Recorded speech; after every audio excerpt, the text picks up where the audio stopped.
Tout d'abord, merci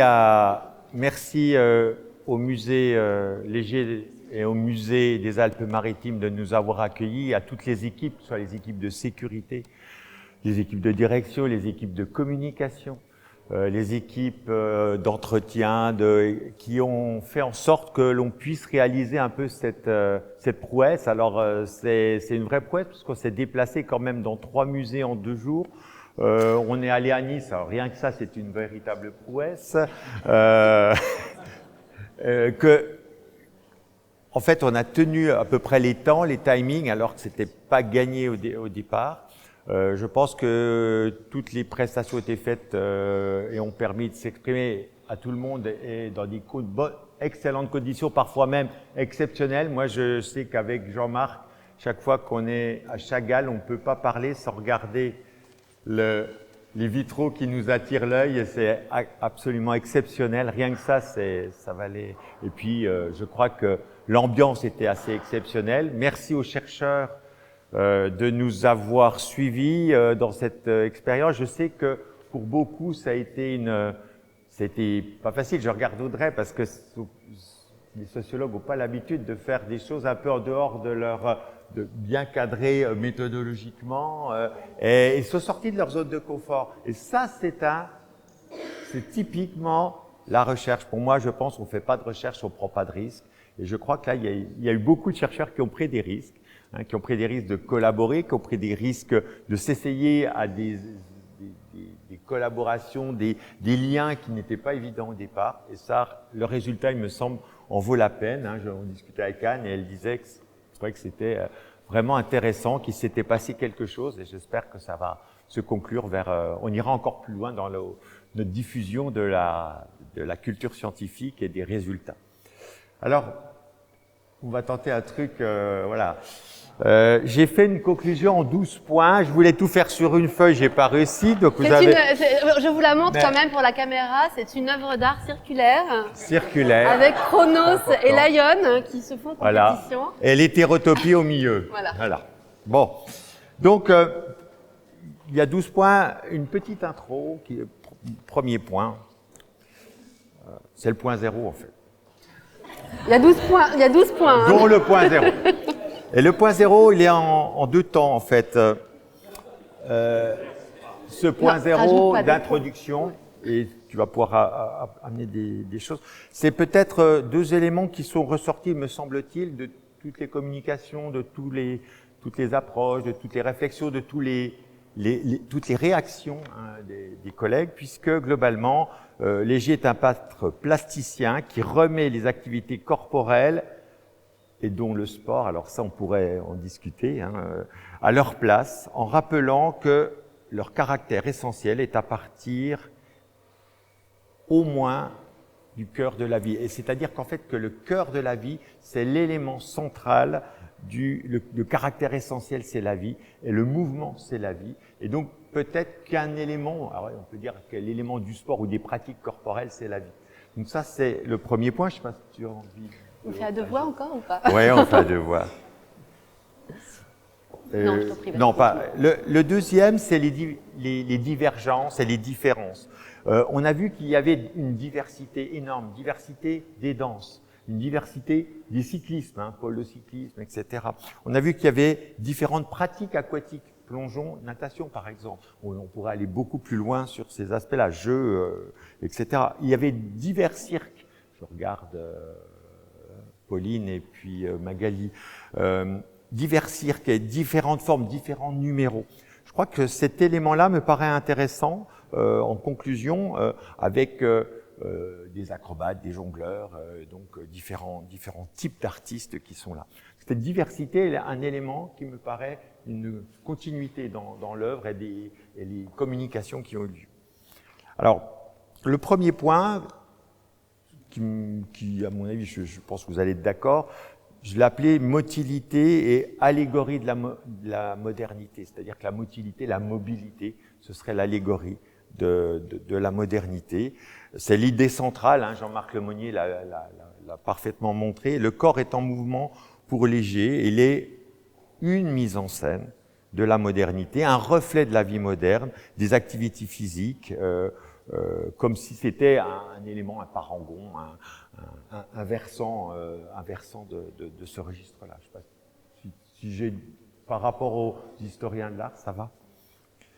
Le deuxième point, c'est par rapport peut-être à l'ethnocritique que Laurent-Sébastien Fournier nous a montré, c'est ce lien entre l'art et les contextes de vie moderne qui m'ont paru assez intéressants. Ce contexte dans l'être du temps, être dans son temps, être de son temps, qui renvoie à l'ère du temps, peut-être de Vigarello, peut-être l'épistémie foucaldienne derrière.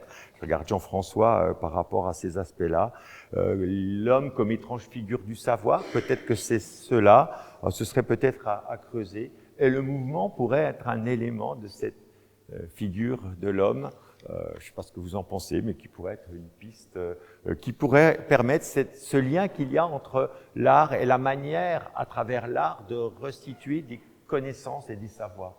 Et c'est peut-être ce qu'on a vu là, hein, ce qui a été présenté par l'équipe de danse de Besançon tout de suite, c'est une manière de traduire, il me semble, des connaissances et des savoirs sous une autre forme qui sont peut-être que l'on peut appréhender d'une autre manière et qui rendent, alors pour les chercheurs, des fois on ne sait pas trop mettre les mots sur certaines choses, aussi on sait mettre les mots mais ce n'est pas forcément compréhensible, peut-être que là, d'une manière sensible, c'est peut-être plus compréhensible. C'était cette idée.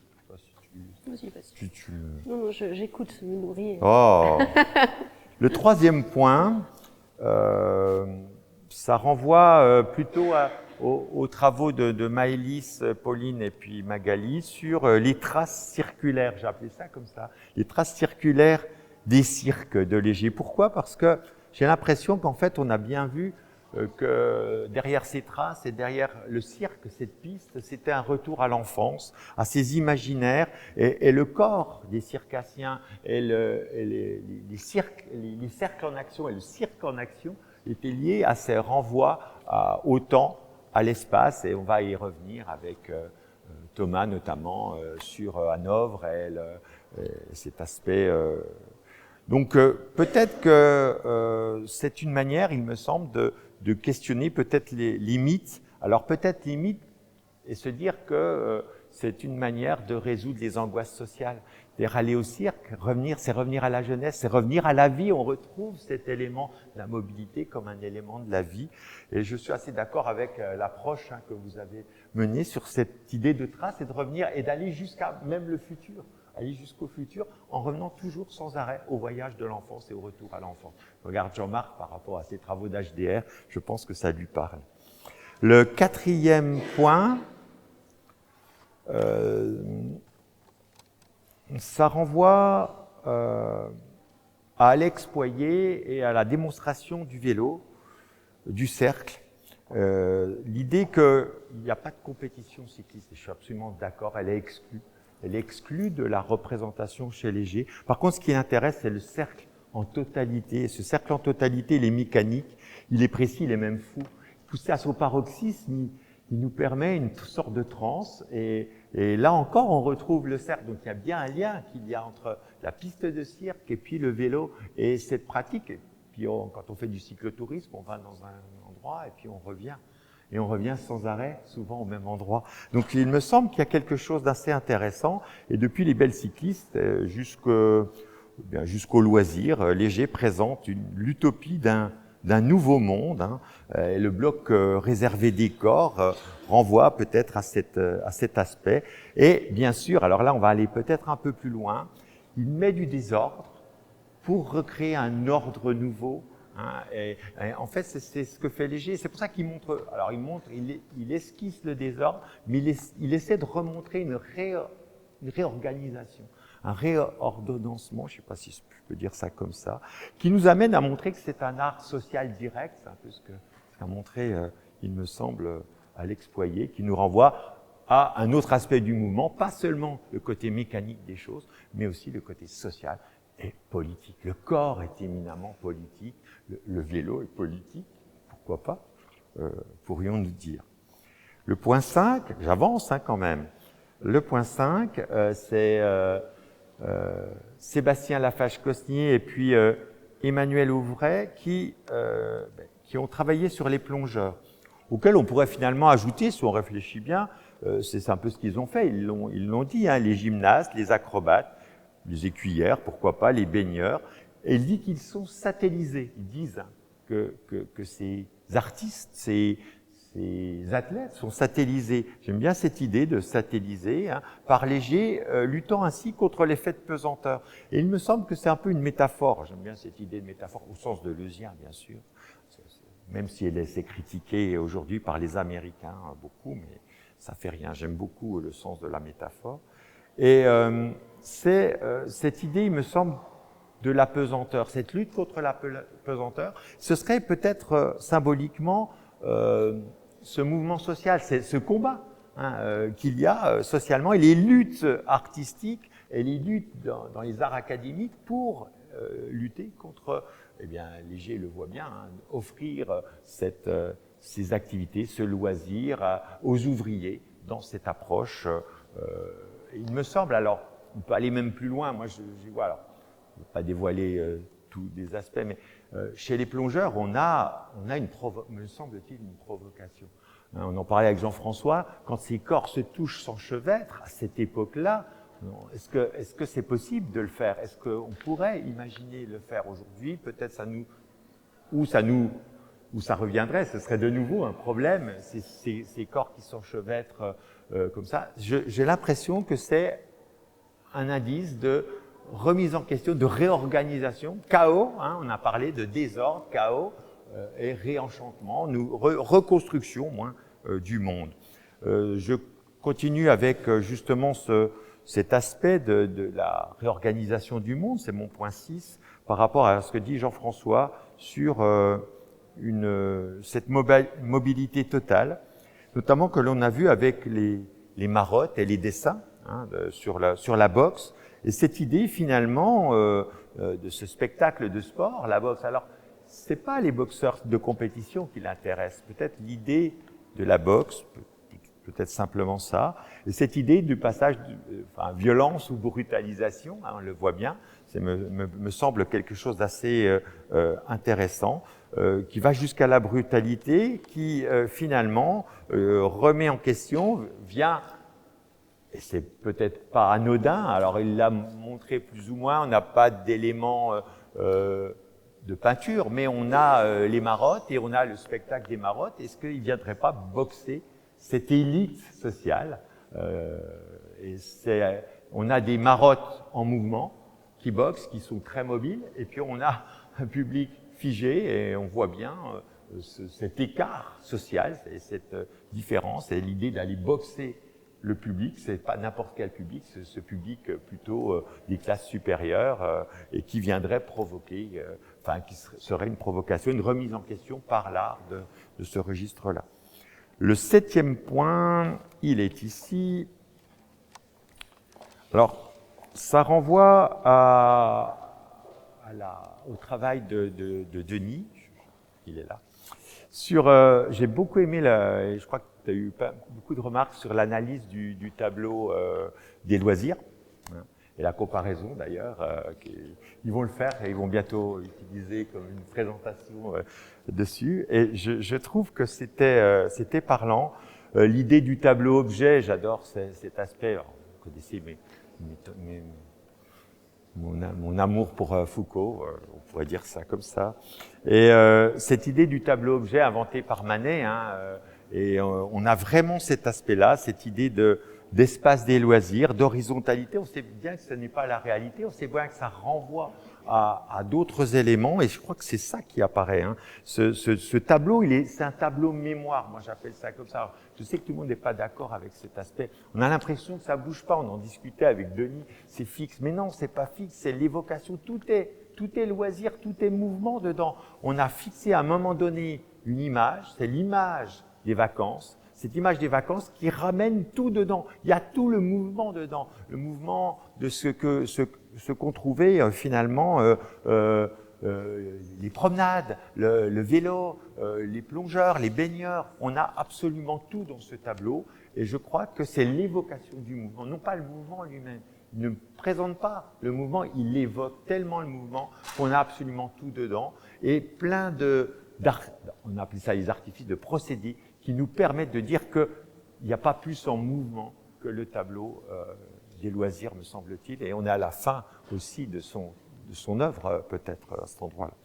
Le 8e point, c'est avec Thomas Bauer, sur les arènes circulaires. Alors j'aime bien cet aspect parce que, effectivement, Léger nous le dit, que le côté circulaire des choses est un élément fondamental. Et par rapport à Hanovre, alors, un travail d'historien remarquable, il y a plein de choses nouvelles qui sont apparues, qui permettent de finaliser peut-être ce travail, il me semble, sur la recherche des explications sur l'arrêt, pourquoi ça n'a pas été remis. On a absolument toutes les explications.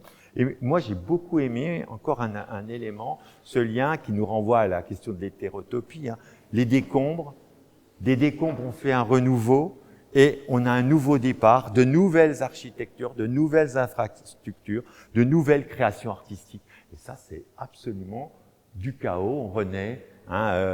Il me semble que ça fonctionne. Sur l'exemple-là, ça fonctionne. Et cette réflexion sur l'hétérotopie qui nous en ramène sur le temps, sur l'espace. Et là, je regarde Audrey qui est ici. Et ça m'amène à mon point 9. Si tout est bien comme j'ai prévu, si je le retrouve...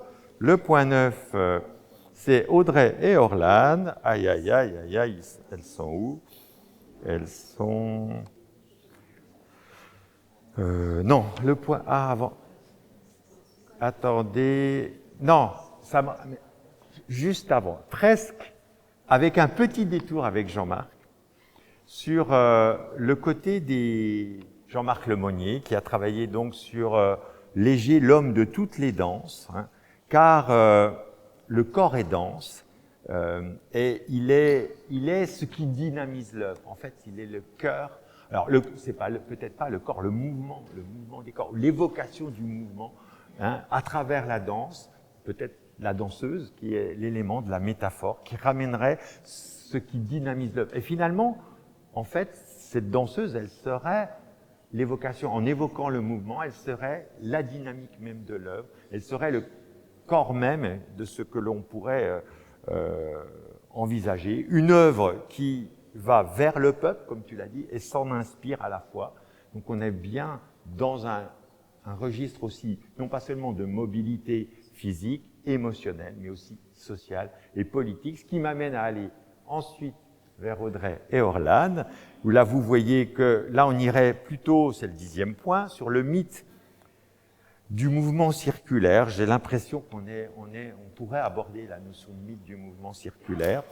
La réflexion autour de skating ring ou skating ring, qui invite symboliquement et socialement à se questionner autour de l'angoisse des classes ouvrières devant l'image de la roue industrielle qui représente le mouvement de la vie et le temps qui file, allant jusqu'au chaos, au désordre, nécessairement, et qui invite à la reconstruction comme une sorte d'utopie. Et là, on en arrive forcément à l'élément de conclusion. Je crois que vous avez parfaitement questionné le problème. Est-ce que derrière la réflexion de tous ces chercheurs et du travail de Léger, il n'y aurait pas une vraie réflexion à mener sur ordre-désordre, sur... j'arrive pas à me relire, sur le chaos, sur le nouvel ordre, sur le contre-ordre, le contre-regard, l'émancipation, la libération des corps, la célébration de la liberté, tous ces éléments que vous avez évoqués à chaque fois et qu'on le retrouve nécessairement. On voit bien que derrière les réflexions plastiques, iconographiques, les réflexions sur la physique, sur le mouvement, sur la mobilité, et on va plus loin sur l'émotion, il y a évidemment une réflexion sociale et politique, et il me semble que le cœur même, et chaque fois je crois que vous y êtes tous arrivés à un moment donné, vous êtes tous arrivés à vous questionner sur finalement quelle est une œuvre elle va servir à qui, elle est destinée à qui, elle a quel but, de libérer les corps, libérer les individus, libérer les femmes, émanciper les individus du travail, émanciper des contraintes, reconstruire un renouveau, une nouvelle modernité. Voilà, j'en ai quasiment fini. L'idée, bien sûr, c'est peut-être de creuser tout cela. Je m'étais dit que finalement, la question du subpolitique chez Ulrich Beck pourrait être remarquable et pourrait faire un peu la synthèse sans aller vers d'autres aspects peut-être plus théoriques et impliquant les choses. C'est peut-être une piste. J'ai adoré l'idée avec Elisabeth et Yann sur la mobilité totale et l'idée finalement du lien politique évident qu'il y a entre le déplacement, un voyage, une œuvre et finalement derrière une posture et le retour un peu désabusé en se disant cette société de consommation, c'est pas réellement ce à quoi il aspire. Et finalement, on a fait, la boucle est bouclée, on a fait ce cercle. Hein, et l'idée de la célébration de la liberté, il y a cru peut-être. Bon, il y a cru au moins logiquement dans ce contexte des années de guerre où il est en exil et qui le sauve d'une certaine manière. Mais il me semble que derrière la question de la célébration de la liberté, hein, elle est entre les mots, entre les visibilités plastiques, entre les arts. Voilà, une mobilité totale et libre. Est-ce que Léger serait pas, et je voudrais finir là-dessus, peut-être tu pourras dire deux mots, un anarchiste plutôt qu'un communiste? Est-ce qu'il ne serait pas un utopiste socialiste pour envisager les choses plutôt qu'un communiste? Voilà. Bravo, Christian.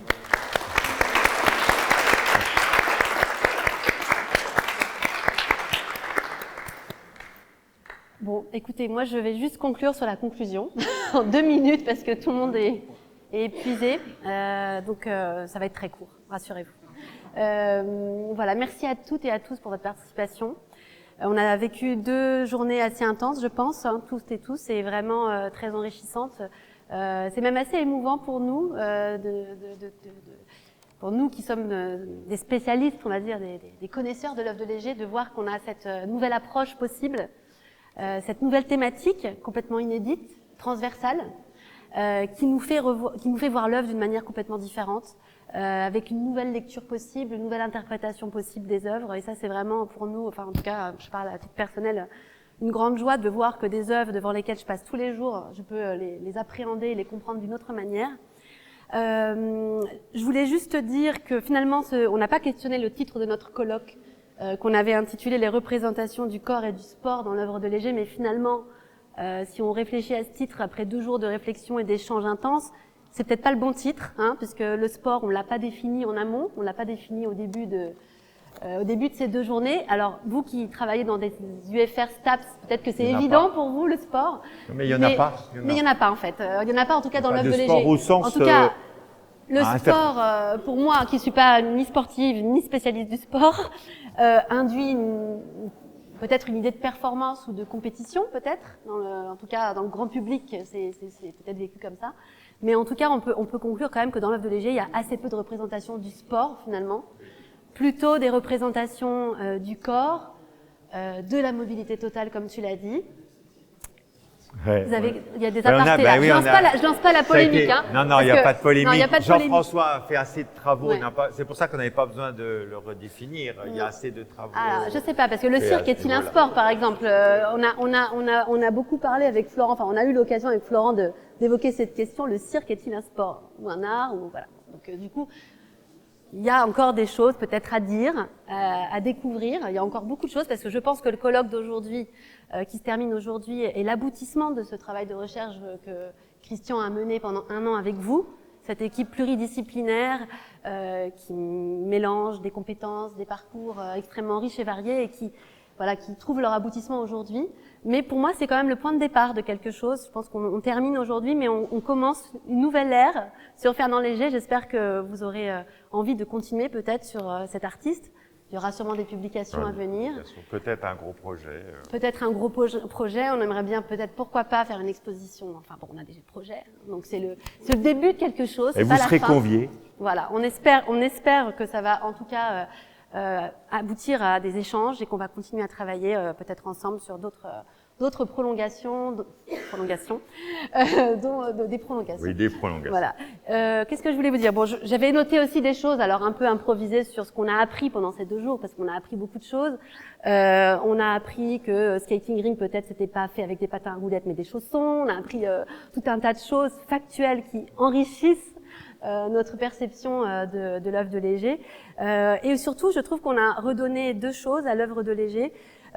C'est d'abord des éléments biographiques, parce que c'est vrai que nous, historiens de l'art, on se retranche toujours derrière l'analyse des œuvres, mais parfois on oublie les aspects biographiques de l'artiste, qui lui-même était quelqu'un, comme vous l'avez vu, de très discret sur sa vie privée, sur sa vie, voilà, sa vie, les événements de sa vie. Donc on a assez peu d'archives, comme vous le savez, ça n'a pas été facile pour vous d'avoir accès aux sources de première main, et nous-mêmes au musée, on n'a pas accès forcément aux sources et aux faits historiques avérés. Donc voilà, on travaille beaucoup avec des interprétations, et je pense que votre travail a permis quand même de redonner des éléments biographiques, de s'interroger sur l'enfance de Léger à Argentan, de voir comment il avait pu être acculturé à la danse, à la natation, au cyclisme. Donc ça, c'est des choses qui nous apportent beaucoup.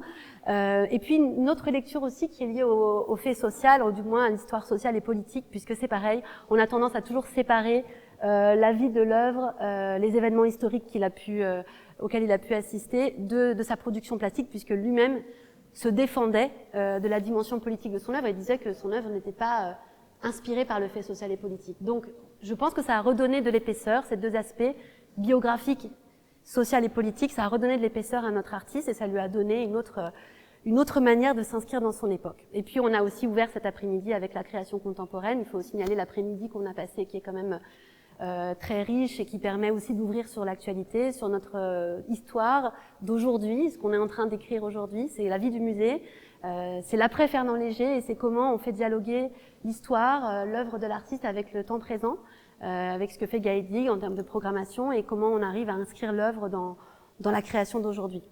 Voilà, donc j'aurais sûrement d'autres choses à vous dire sur l'artiste, mais je pense qu'on a plus le temps. Alors pour ce soir, on dîne ensemble, je crois.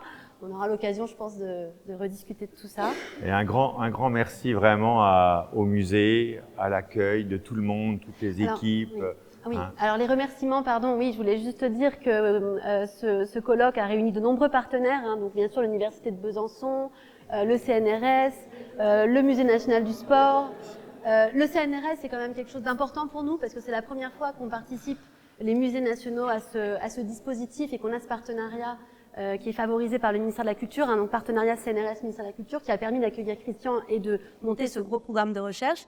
Et vous dire que la recherche, pour nous, c'est un point important, puisque au Musée Léger, on a fait quand même 2 colloques en 2 ans, ce qui est quand même une performance avec cette petite équipe que nous avons, puisqu'on a fait, comme l'a dit Anne en introduction, un colloque sur le cinéma il y a 2 ans, et là un colloque sur, je ne dis pas le sport, mais les représentations du corps et du mouvement corporel dans l'œuvre de Léger. Donc une belle avancée dans le domaine de la recherche aussi pour nous, et j'espère qu'on aura l'occasion de continuer sur cette voie. Et bravo à vous.